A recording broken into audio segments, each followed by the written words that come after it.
La volière du zoo de Douai-la-Fontaine était inaugurée aujourd'hui.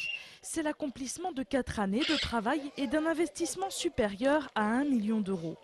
Grande d'1 hectare, la volière abrite pour l'instant une centaine d'oiseaux rupicoles, c'est-à-dire qui aiment vivre dans les falaises. Ibis rouges, haras, spatules et vautours à tête rouge se partagent le territoire sans cage. Car c'est l'intérêt de cette volière qui est désormais la plus grande d'Europe. Les oiseaux cohabitent ensemble sous un filet d'acier placé à 20 mètres du sol. Cet espace permet d'observer les oiseaux de près, très près même. L'intérêt, c'est de les voir voler. Moi, c'est vraiment ce qui m'intéressait. C'est très rare de voir voler des oiseaux en captivité dans d'excellentes conditions. Alors, on voit de très jolies volières, mais les oiseaux, globalement, volettent d'un côté de la volière à l'autre. Donc là, vraiment, l'intérêt, c'est que ces oiseaux puissent avoir un comportement naturel. Les vautours, je les ai vus planer cette semaine. Je les ai vus planer et circuler entre les rochers, comme on les voit en Amérique du Sud quand ils circulent autour des montagnes. Ils ont suffisamment de place pour ça. 1 hectare, c'est très grand.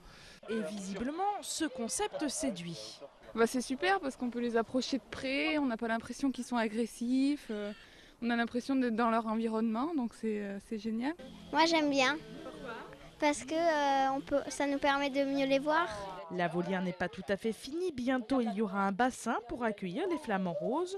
D'autres espèces devraient également arriver cet été, notamment d'Amérique du Sud. Le zoo de Douai n'oublie pas l'une de ses vocations premières, qui est la préservation de l'espèce. Pour certaines espèces, comme les perruches de Patagonie, il s'agit d'oiseaux que le gouvernement chilien nous confie. L'idée, c'est dans 5 ans, quand il y aura suffisamment de poussins, de renvoyer 50% des oiseaux qui naîtront vers leur pays d'origine.